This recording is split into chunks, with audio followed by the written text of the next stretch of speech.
Hello बच्चों, नेत्र की समंजन क्षमता एकोमोडेटिंग पावर ऑफ आई क्या होती है, कैसे ये आई जो है एकोमोडेट करता है अपने पावर को, इसको इसमें सीखते हैं। तो ह्यूमन आई में आप जानते हैं सिलेरी मसल्स पाए जाते हैं। आपको मैंने स्ट्रक्चर बताया है ह्यूमन आई का, उसमें सिलेरी मसल्स पाए जाते हैं। सिलेरी मसल्स कहाँ होते हैं? जैसे ह्यूमन आई हमारा होता है तो इस ह्यूमन आई के ऊपर, यहाँ ऊपर और नीचे सिलेरी मसल्स पाए जाते हैं। तो उन सिलेरी मसल्स का क्या काम होता है? वो लेंस को क्या कर देते हैं, उसको सिकोड़ देते हैं, शॉर्ट कर देते हैं और उसको बढ़ा देते हैं, उसको फैला देते हैं, एक्सपेंसिव कर देते हैं, एक्सपेंस कर देते हैं और उसको सिकोड़ देते हैं लेंस को। तो लेंस को घटाते बढ़ाते हैं, सिलेरी मसल्स बढ़ाती है, घटाती बढ़ाती है। तो होता क्या है यहाँ पर देखिए, जब कोई दूर की वस्तु रखी होती है तो दूर की वस्तु को देखने के लिए ज़्यादा प्रकाश की मात्रा हमारे आंखों में आनी चाहिए। तो होता क्या है कि जो सिलेरी मसल्स होता है वो लेंस को थोड़ा सा बढ़ा देता है।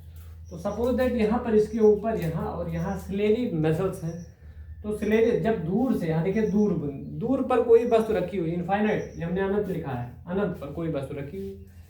तो होता क्या है, जब अनंत से किरणें आती हैं, प्रकाश की किरणें, तो ये सिलेरी मसल्स इस लेंस को क्या करता है, फैला देता है, जिससे ज़्यादा से ज़्यादा प्रकाश की मात्रा हमारी आंखों में प्रवेश करे, ज़्यादा से ज़्यादा लाइट एंट्री करे। तो जब ये प्रवेश करता है तो यहाँ पर देखिए किरणें फिर लेंस से यहाँ रेटिना पर मिल जाती हैं और रेटिना पर वस्तु का प्रतिबिंब बन जाता है, इमेज बन जाता है।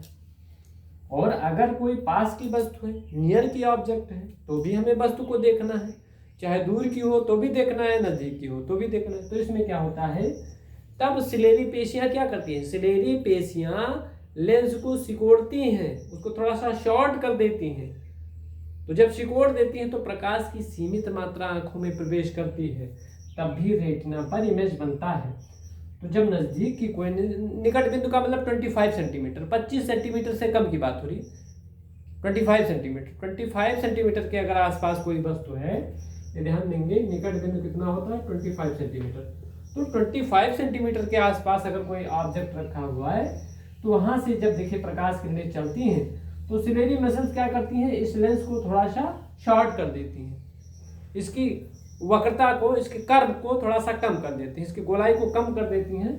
तो प्रकाश की, लाइट की बहुत सीमित मात्रा आंखों में प्रवेश करती है, तब भी जो है वस्तु का जो इमेज होता है वो रेटिना पर बन जाता है। इस प्रकार हमें वस्तु का प्रतिबिंब स्पष्ट दिखाई देता है। ऑब्जेक्ट का जो इमेज होता है हमको क्लियरली दिखाई पड़ता है, क्लियर रूप से दिखाई पड़ता है। तो इस तरीके से चाहे दूर की वस्तु हो चाहे नज़दीक की वस्तु हो, तो हमारी आंख सभी वस्तुओं को स्पष्ट देख ले जाती है। तो इस क्वालिटी को ही हम क्या कहते हैं, नेत्र की समंजन क्षमता, accommodating power of human I. I hope आपको ये टॉपिक बहुत अच्छे से समझ में आया होगा। इसको लाइक एंड शेयर करना ना भूलें। Thank you.